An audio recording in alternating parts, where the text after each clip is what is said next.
Well, you guys offer a service that I'm wanting to kind of start doing this for every country, yeah, that or every country that someone would actually want to go to. And Uh-huh. I used a service when I came here called Expat Group, and out of Medellin, Colombia. They did my visa. Uh, they just told me what they needed from me, and then I didn't have to do anything, and then and about a month or 2 later, I had my visa, and I was like, "Okay, thank you," and it wasn't that expensive, so I couldn't imagine with the Spanish, with the language barrier of trying to do it on my own, especially with Yeah. the bureaucracy of it and everything, so it's like, I think everybody should just use a service, use somebody like you guys to it just makes sense. I mean, it's like, why put up with the headache?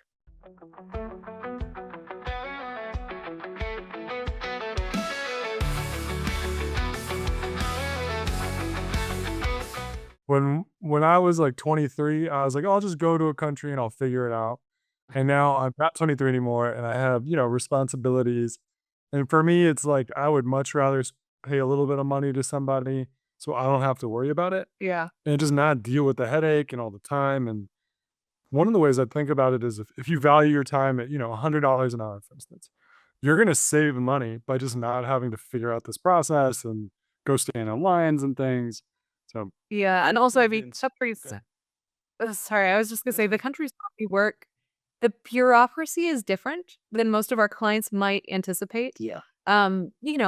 Portugal, Costa Rica, there are a lot of things that kind of depend on the whims of whichever government official you might be interacting with as well. So, it's the not speaking Spanish or Portuguese potentially, but then it's also just the like navigating the ups and downs of bureaucracy. But you just don't want to have that be your introduction to a country. and there's, like, good information online, but there's also a lot of really bad information online or outdated information online or inaccurate, and so we completely agree. Yeah. Yeah, to me, well, it's like even, like, the process of getting something notarized in the United States is so different than getting it here, and, like, in the United States, you just go to your bank and get something notarized, and you're done, and here you get in line, and I'm assuming it's probably like that where you're at as well, so, and it's just all the processes, all the paperwork that they need is just different than what we're accustomed to. And Yeah. I know that even when I was in Europe, Switzerland has these different rules and things that are just don't make sense to Americans. And so that, I would imagine that Portugal and Spain are identical to that concept. Mhm. Yeah, Uh, I agree with you. We do get questions on a regular basis from clients, let's say, who are just waiting for a process to be completed. They're like, "Hey, so what's the update?" And it's 5 days after we've submitted all their paperwork, and we're like, "Well, the typical wait timeline is a month, so we're just I'll get back to you in a few weeks." And everyone's like, kinda like, "Oh, oh, okay, okay." Nothing is automated. Everything is like manual review. So yeah, it's different expectations we have to set. Yeah. Well, and that was the same for me as well. In the US, we expect things to transact pretty quickly. And here they have, and this probably translates to every country in Latin America, but they have the saying it's Colombia time. Nothing is quick. So even people are late for showing up for like, if you're going to have dinner with friends, they're going to always be 15, 20, 30 minutes, maybe even an hour late. and then that's just how it goes, and Yeah. the locals expect it, And and I personally love it because I run late to things anyway we have a young sometimes. kid too, so we're always late to everything. So I'm all about it. Like the no expectations about me showing up on time to a social engagement. I will say, I think that that is also kind of related to some of what is so great about living in countries that are, I don't know, less efficiency based and more like relationship based or like sequence of events based, right? In terms of it's not that it matters that it starts at exactly this time. What matters is that it's starting like after this other thing or before this other thing. Um, because sometimes that's like the lifestyle that we're looking forward to, right? Like something that's like a little bit more laid back, where we can just enjoy being with people and relationships more than thinking about what needs to get done. But it's an adjustment. In Costa Rica, it's Pura Vida. And, like Anna was mentioning, the US is set up for the efficiency of economy. They want things to work well so that we can all spend our money. And everything's a very kind of transactional relationship. In countries like Costa Rica or Colombia, it's a lot more relationship driven. And so things happen more slowly or not as efficiently. And I think that's one of the hardest parts for Americans and Canadians moving to countries like Costa Rica or Colombia is it just things work less efficiently. And you're used to just saying, okay, I'm going to pay you for this and you're going to do this. And that's not really how it works.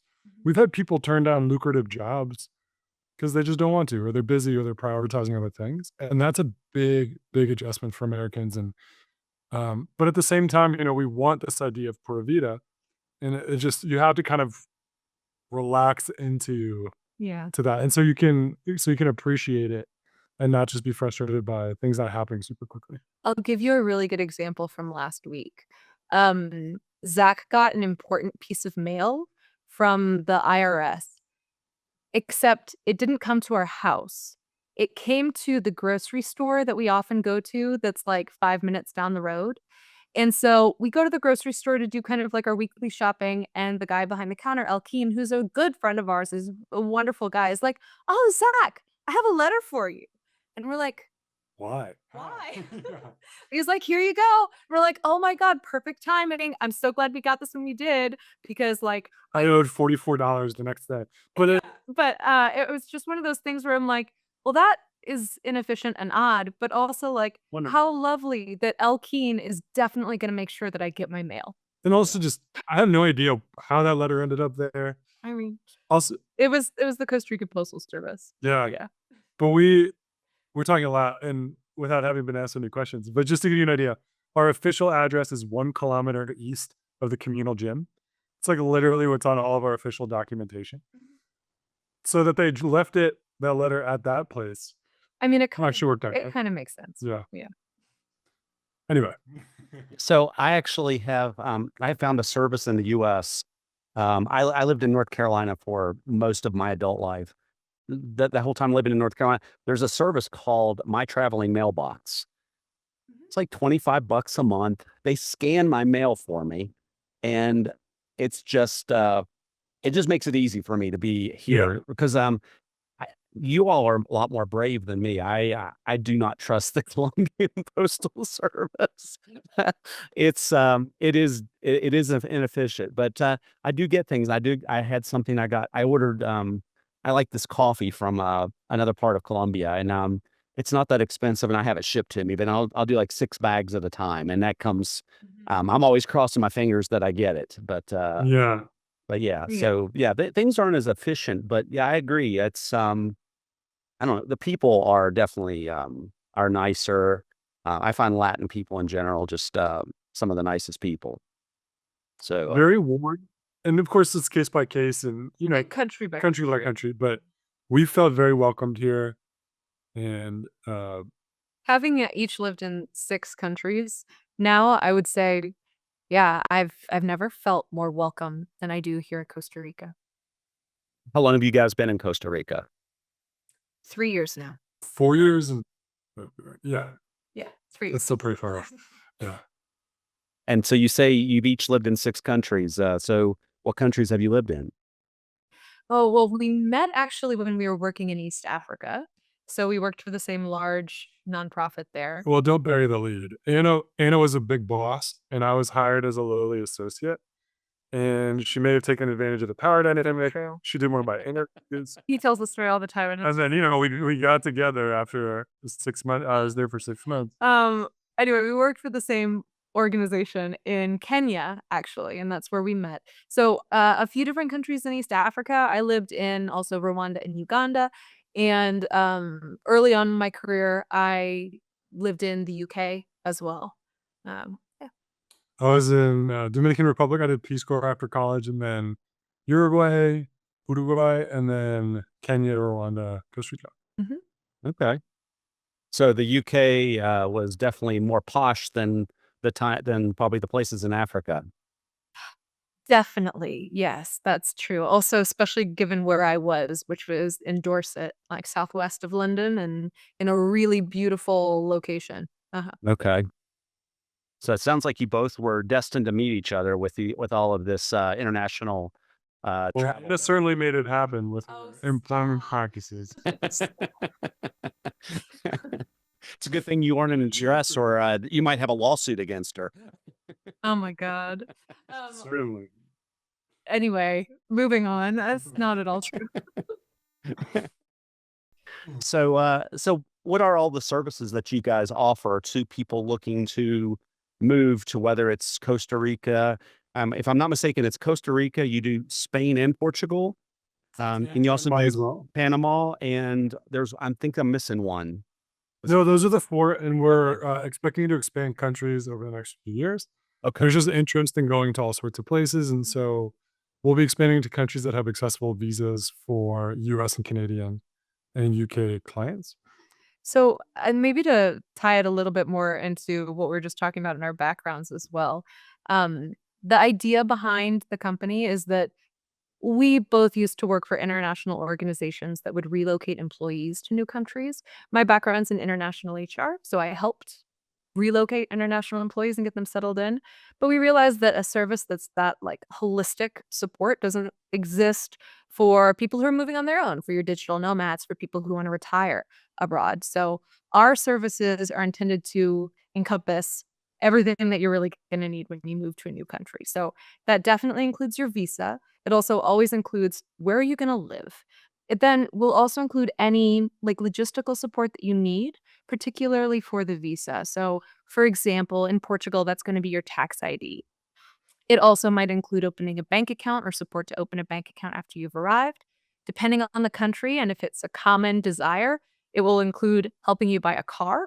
It also, for our concierge clients, we do a number of other things, everything from picking you up at the airport to helping you relocate your pet to getting your utilities hooked up. We offer different levels of service. We recommend that, we recognize that no two moves are the same, and there's no boilerplate solution, right? So there's going to be different things that appeal and are right for different people. And so our secret sauce, what separates us from other companies, is it's very hands-on and tailored. So the first thing we're going to do with almost all of our clients is get on a call, understand their situation, and then be involved throughout the move. So it's all the big things that Anna was talking about, but then there's a lot of little things that people don't think about. So like, what's a good credit card to use when I'm living abroad? What do I do about mail solutions? What do I do about phones? So it's all the things you don't know, and then all the things that you don't know you don't know. Yeah. Okay. And so, and I recently saw a video. I think it's one that you did a few months ago, but you were mentioning like 5 countries. France was one of them. Is France going to become one of the countries you all start adding to your list?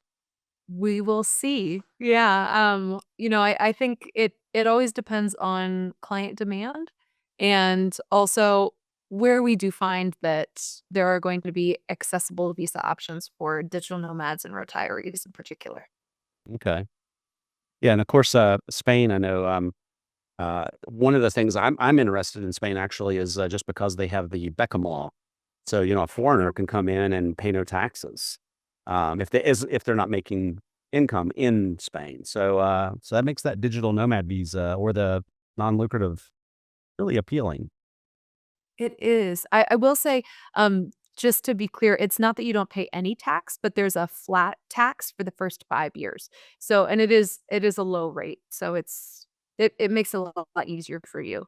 But I will also say that when it comes to the digital nomad visa in particular, right now there are some things that need to be figured out. Just I won't get too much into the details, but like between the Social Security administrations in those two countries, for Americans specifically to be able to claim the Beckham law. For Brits, it's no problem for some other nationalities, but Americans are having a bit of a tough time right now. We do expect that to resolve at some point soon. And now, are you all planning on just staying in Costa Rica? That's your We'll see. I mean, I think when we originally moved here, there was a negotiation where Zach, if he had his way, would want to move every couple of years. And I would prefer to, just stay put for a little longer. So I think we'll be here for at least another few years, and then we'll see. Yeah, well, I mean, we bought a house here and we had our daughter here, so she is a Costa Rican citizen. Mhm. Um, and yeah, I mean, when you have a kid, right, like your considerations change. We don't want to move around too much, but we definitely want to move, and it might make sense to move for the business. So I think for the next few years, we're here for sure, and then we'll see. Okay. Yeah, that's with a kid. I could see it being there's I think there's a pro and a con with a kid. The uh, the pro is that if the kid gets to move around, then they basically kind of. I think travel makes um, people better people or better human Completely agree. beings. Yeah, And so I completely. think that, yeah, because you start realizing your culture isn't the only culture. And so Absolutely. that, teaching a kid that at a young age is really cool. But then it also becomes problematic because now they get some friends, then you move and so yeah, that is probably the problem on that side. We were just talking about this the other day. Is we were always thinking about being here for 5 or 6 years, but then and then moving probably every 5 years or so. But once she hits kind of like 12-ish? 12 to 13, especially if she's an only child, it will be very important for her to develop strong relationships. And so then we'd want to be in the same place until she goes to college. So Oh, yeah. that's kind of how we're thinking about it. Is we probably have a move or two before that. Mhm. I will say there's also huge benefit to being abroad when you have kids, just in terms of childcare and sometimes also education. Um, it's just incredible the type of support we have here in Costa Rica. We have a full-time nanny, and also our nanny's family has just embraced our daughter and absolutely loves her. So, she's like a member of their extended family. She's been invited over to our nanny's grandma's house for like family lunch on Sundays. It's just she's, like, adored, and we also have a type of support that would be, I don't know, like 8, 10 times more expensive if we were in the United States. Yeah, I could see that. So now, do you guys help expats with their health insurance as well? Yes, we do. So depending on the country, we will usually connect you with a broker who we recommend, who can give you all the information you need about your different options, your individual quotes, and help you make the right decision. And then in the countries that we work with, those brokers, they aren't paid by you, they're paid by the health insurance companies. And they also are there if you have to file any claims, if you need help with any part of that process later on. Okay. So from like a from say a low end on your all's like entry level price to like full concierge, what do you see your full price range being? Oh, for the services that Yeah. we sell to folks? Yes, Sure. somebody who needs the minimal thing to someone who just wants everything. So in Portugal, for instance, you can get everything a la carte. So if you just want help with the visa, for instance, we charge $850. And then if somebody is a concierge client, that includes everything, including visa support, it's I think 4,400, and we ask for 70% upfront. So Okay. the concierge package actually has a significant discount if you add up all the other services. And the real value of something like that is, when you're moving to Portugal, for instance, there's like 10 different things that you have to accomplish, and there's a lot of moving parts. And if you work with us, we have a single point of contact that's helping to quarterback the whole thing. That's helping, make sure you stay on track and organized and that everything happens on time. Mhm. Okay. So I don't know if you all are familiar with Andrew Henderson, Nomad Capitalist. Sure. Sure. So I actually was at Nomad Capitalist Live in September in Malaysia. And so it's so the one thing so this is why I actually like people like you guys, because not everybody can afford his services. His services start at $25,000. Ooh, yeah. Yeah. And the thing is it was somebody looking to go somewhere, they get a deal with you guys personally, and it's like that's I don't know, there's just more personal. He has I don't know, I don't know how many, probably 50 to 100 employees. So you're not dealing with him, you're dealing with, Right. one of his staff where I don't know, to me, I prefer the more concierge, the more dealing with somebody more personable. And because now it's like I can say, "Hey, Zach, hey, what's going on when a visa approved yet or whatever, or Exactly. yeah, and it's so I think that was kind of what I was wanting to hit because I wanted people to hear how nice it is to deal with somebody, with an individual where you're not, you don't have a staff of that you got to feed, and you can provide likewise services, Yeah, at a fraction of the absolutely. cost. Yeah. That's one of the things that we're really selling is us, is you get to work with us. And so obviously Anna has incredible professional background in moving people all over the world. We've each lived abroad, so we can share not only the professional, but also the personal side of things. And we're gonna be very involved personally in the move. Yes. Okay. So it's something we really pride ourselves on is like direct client interaction. Of course, we get a lot of things done through networks of contacts and partners on the ground in each of our countries. But when it comes to like, I am going to know everything about all of our clients moving to Portugal and like where they are in the process and who they're working with for what. And if you have any questions, you talk to me directly. And is that where you find most of your clients are wanting to go to is Portugal? It's our biggest country program. Portugal and Costa Rica are our biggest country programs. Spain was extremely popular, but there's been some changes there recently, so it's a little less attractive. But those are our biggest country programs. Yeah. So I know that Spain, I think maybe it's next month. They're implementing like 100% tax. Is that still true on buying a house? Yeah, on real estate. Yeah. I don't know all the details of the implementation dates, but yes, that was planned. Mhm. Yeah. So, yeah, and my understanding is that's kind of a done deal. It just hasn't happened yet. Yeah. So that would be a little rough. And the tax burden is slightly higher than in Portugal. There's a little bit of backlash in some of the cities like Barcelona against.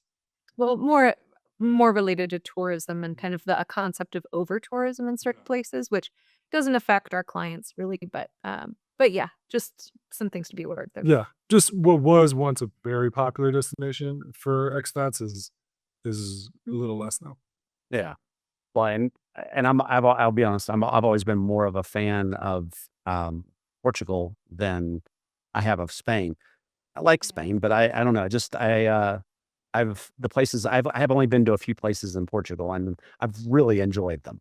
And the foods, I don't know. I feel like the food culture is better in Portugal than it is in Spain. Amazing. I mean, Yeah. especially like seafood. Oh, I love Those seafood. like That is Yeah. my favorite. Portugal's good. Yeah, it's incredible for that. And you can't beat Portugal in terms of if depending on the residency pathway you pursue, you can get citizenship in 5 years, and that's unbeatable. And I mean, especially their passive income visa, so like the visa you'd be looking at if you are on a pension or something like this. If you have rental income, it's called the D7. The requirement is one of the lowest in the EU in terms of just qualifying. So this year, you have to show you make at least €870 per month. That's a lot lower than Spain's non-lucrative visa. That's a lot lower than a lot of places. Yeah. So do y'all see Portugal as maybe when it's time for your next move? We've talked about it. I mean, we'll see. Well, maybe. Yeah. Yeah. Yeah, that's the thing you've got to think about with your kid is that, once she hits a certain age, wherever she's at, wherever she builds those friends is probably where she's going to stay. So, Yeah. Who knows? It's a good point. Maybe. Yeah. I mean- Well, she's young, so we have time. Yeah. Yeah. She's 15 months. We have oh, time. wow. Okay. So yeah, you have to on. Yeah. She got 4 vaccines today, so Oh, Yeah, no. she went in for her checkouts today. Yeah. she did not. Actually, I did a video not long ago about some of the best countries to retire to in Latin America, and Costa Rica. And when we were doing the research for it, Costa Rica and Colombia have better health care. Actually, Costa Rica, Colombia, and I think the other one was Uruguay, all have better health care than the United States. I mean, it is really great. I've been very impressed. Obviously, I gave birth here, so that was an experience that I had the best care that I could imagine for that. And Zach got knee surgery also not long ago, like pretty significant knee surgery, and that also was really pretty impressive. There's a lot of medical tourism here. Also, the dentistry here is really good. So I just got a mouth guard made, And they had technology that I hadn't seen in the US. So the last time I went in the US, it was like a much longer and more costly process. And I just got one made here, and the course was like an hour and a half. And I was very impressed. So there's really good medical and dental care here. Yeah, I And afford my experience on the dental. Well, yeah, I did the dentist here. I went for a cleaning and a checkup, and I think the math on it was coming out to maybe $20 or $30, $20 maybe. It was nothing. That's great. And then while they were doing it, they were like, I have like, I'm a lot older than you all. So, I have I had amalgam fillings, the old silver ones. So I had 4 of those, and they offered to replace them. And that came out to maybe $50. And that, in the US Great. to change those to, the, I guess the white filling, I think it's like a composite, that would be $2,000 or more. easily. Yeah. Yeah. Yeah. Yeah, a guy I know who, from the US, when I was working in Europe, he was working in Latin America. Actually, he was working out of Panama, and so he had to come to a meeting in Europe, and he's like, "Oh," it was his first time in Europe, and he's like, "I see they have, the teeth like we have in the United States. They have summer teeth." And I'm like, "Summer teeth?" And he says, "Yeah, because in Latin America, everybody's got perfect teeth." And Oh, and I said, "Well, what's summer teeth?" And he says, "Some are this way, some are that way." that's amazing. But everybody here, that like everywhere I've been, because I've been to San Jose in Costa Rica, and it's like everywhere I've been in Latin America, even in Cuba, the teeth are perfect. So Yeah. Yeah, I think that's true, Yeah. actually. I never even thought about it that way, but I think you're right. It's yeah, so yeah, we tend to have bad teeth in the U.S., and Britain does as well. But yeah, so what do you see? Where do you see you guys going with Start Abroad? What do you see the future of it being? Sure. I mean, right now, what we're doing is just making sure that we can provide a really smooth service to as many people as possible moving to all these countries of operation, 4 different countries. And in the future, as Zach was saying, we really want to be able to support more clients moving to more places. So expanding our geographic footprint. We're trying to grow responsibly. So since November, there's been a huge uptick in interest of Americans, especially looking to go elsewhere. And we've actually had to turn some potential clients away just because we want to be confident that we can provide the level of service Hmm. that we need to folks. And so we're building systems currently to enable us to take on more people more efficiently and provide. We're always trying to refine and improve our services, and at the same time expand the footprint because we're recognizing that, um, originally when we started, we were like, all right, what are popular countries for Americans, Canadians, and the UK citizens to go to, and we'll just go there. But these things are fluid. These are not fixed. So, Portugal has changed since we started operations there. The tax scheme is different. Some of the visa requirements are different. Spain's really changed. And so we need to kind of be ahead of the curve and understand where are going to be attractive for people and just making sure that we're helping people to move to those places as well, but doing so responsibly in a way that maintains our level and quality of service. I, so yeah, and I like I own a lot of domain names, and when I saw Start Abroad, I'm like, that's a good domain. Did you I'm so glad you think so. Yeah. We spent a long time brainstorming that one. were you able to register that, or did you have to buy it secondhand? Oh, I think we did buy it secondhand. Well, it's like kind of like everything, you buy secondhand, but it was through GoDaddy or something. Yeah. It wasn't that expensive. Yeah. Okay. Yeah, because it's a really good domain. So One of the challenges we had early on was, and now we're building our brand a little bit more and building a little more awareness, but Start Abroad, it sounds like a study abroad program. And so that just took a little while, I think, to develop the kind of recognition for it. And I do Yeah. think that just the market, I mean, what we call relocation services, making sure that you move abroad and everything's taken care of. Um, a lot of people don't know what that means. Why So they would need it. Yeah. So also just kind of building the awareness around that and what that is and how it's helpful is important. I think interestingly, a lot of people that would sign up as clients of ours try to do it on their own first, then run into barriers and roadblocks, and then they say, "Can anyone help me?" And then they discover that relocation is a field and a service, and there's professionals in it. But I don't know that people know that. You know, there's not a lot of awareness around it. Mhm. There's some other questions for you. Do you guys help get apartments or even buy real estate as well? Absolutely. Yeah, both of those things. It's one of the big parts of our service. And I think honestly, the thing that people care the most about, right? Because it's so tangible. That's like how you imagine yourself living in this new country, experiencing this is where are you going to live? So yes, we do rental search for our clients, or if you prefer, we'll help you buy a home by connecting you with vetted and trusted real estate agents in the specific area that you want to move to. Okay.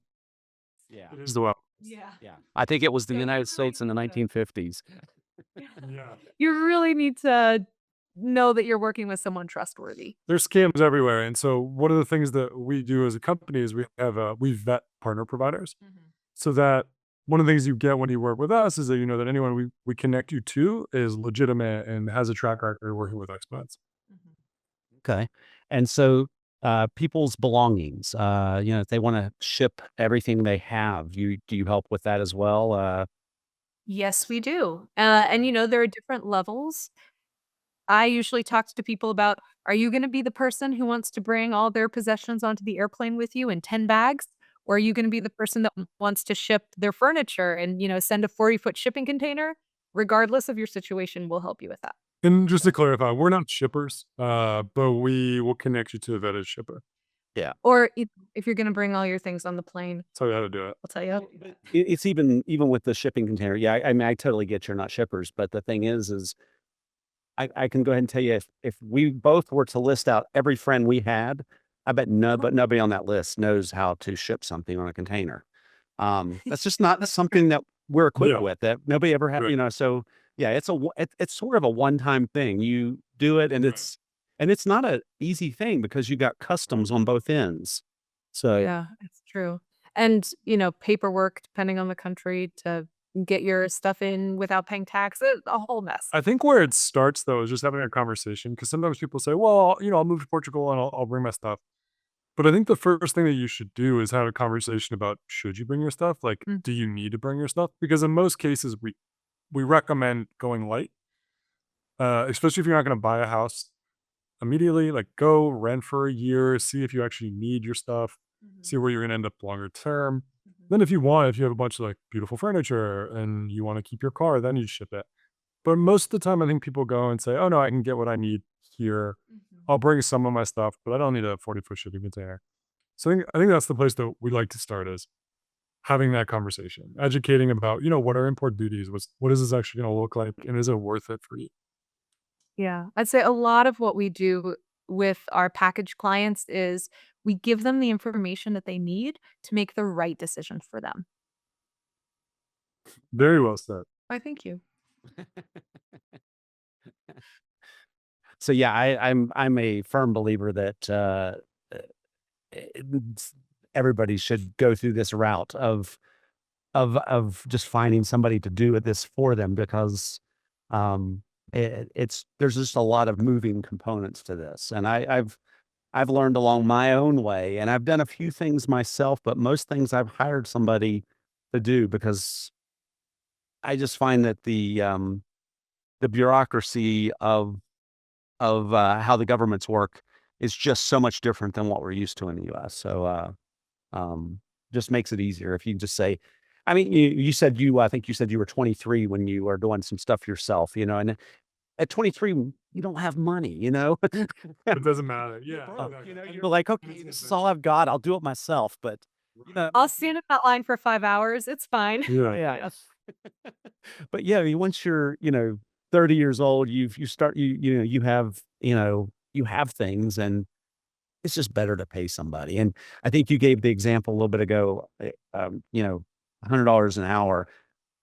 I'm going to say even if you were just to say your time was worth $20 an hour, Totally. it's worth because the time that it'll take is so much longer, with mistakes and everything. So, That's a great point. Is just, you go on Facebook and you say, "Hey, I need a realtor." And someone says, "I can help you." You don't know that person, and it's probably a scam. And then you're gonna pay whatever money and whatever you're gonna pay them, and then you're gonna have to not only start over and put more time in, but you'll have lost that money. And that's really common with this process. And that's actually one of the reasons we started this company is Yeah. not only did we wish there was somebody we could just pay to do it for us that we like trusted and felt good about, but we also just saw people were getting scammed. There's like a lot of US retirees that needed to move abroad because they couldn't access affordable healthcare that they needed in the US. And then to see that person get scammed Mm.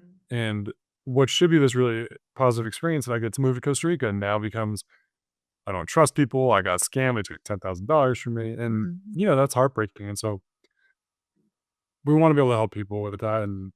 And we think that it's actually like a steal for what you get and all the security and peace of mind you get and somebody that's going to answer your calls. Mhm. yeah. Well, and it's like some of the videos I've done some videos on my life in Colombia. And I always get that person who says, "Oh," because at one point Colombia was like the most dangerous country in the world. And I get that person who says, "Oh, you'll get your head cut off or something." If they've just got some Mhm. really negative thing to say, and I'm like, it's not like that. I mean, yeah. So crime's still different, but if you know where to go, you don't, it's like even if, there's bad parts, like I lived in Greensboro, North Carolina for years. There's a bad part of Greensboro that, Sure. Yeah. none of us would go to. And part of that is also like connecting with somebody like yourself is you can actually tell them good parts of the country, the good parts of each city and Mhm. parts to stay away from. And, so, those, and not just Costa Rica, anywhere, because bad parts are, I'm sure Portugal. I haven't seen them, but I'm sure Portugal's got a bad part of town just like any other place does. But I mean, maybe not to be so much. totally honest with you, like, not really. Portugal's very safe. But It's yeah, like yeah. one of the safest countries in the world. But there is probably still one neighborhood where I would say, it was probably not right for most people. Your point, I think, is a really good one. Is especially when you're thinking about moving abroad, your friends and family are going to be like, "What are you doing? You're going to get murdered." Yeah. And I think to your point, what we tell people all the time is like, you can get murdered in the US. Like, and there's a way to take care of yourself. Like, look, things that you wouldn't do in the US, like common sense things, like don't wear a bunch of gold jewelry and out on the street and like flaunt it. They're like, that's all true. And you should always like look out for yourself and be smart about things. But we feel very safe. Mhm. Um, Yeah. none of our clients have had problems. And so it's just not an issue that we've run into. But we also take like common sense precautions. Yeah. Yeah. I mean, I think that that's the big thing is common sense. And of course, not, just, being open to, I mean, to me, I think if you're already willing to move to another country, you're already, willing to get your feet wet a little bit. So, Yeah. Yeah. but, I think it definitely attracts the adventurous souls. Yeah. yeah. So, of all the places y'all have lived, is Costa Rica so far your favorite? Oh, Favorite is like a tough, it's yeah, so hard to say. because they're all very different. Everywhere, as you mentioned, when you're in the US, you think that the US is your culture, is the culture, but it's not. Like every country is different and every region is different. And then I think who you are at that time in your life, or like what you're doing is Mhm. different. Yeah. And like that really colors your view on the experience of that place.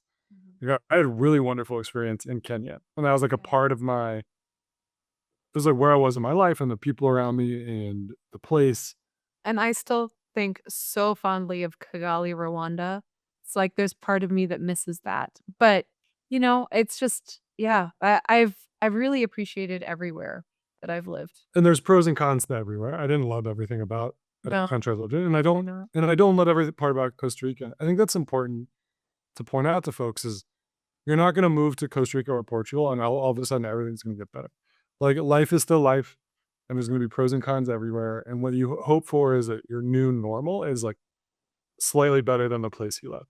But Mhm. I would say, like, I really do like Costa Rica. I think it's a wonderful place to be raising our child. Mm-hmm. It was a really wonderful place to like start a family and like buy a home. And the pros are very much pros. And then there's frustrations. Yeah. I think that the thing that I am most grateful for right now, given the fact that we have a 15-month-old, is, well, of course, the childcare that I already mentioned, but I'm really excited to raise our daughter in a place where I feel 100% comfortable just telling her, yeah, go play outside. You just like go have fun. And I'm not worried about it. You can just go run around town with your friends. I know people are going to be looking out for you.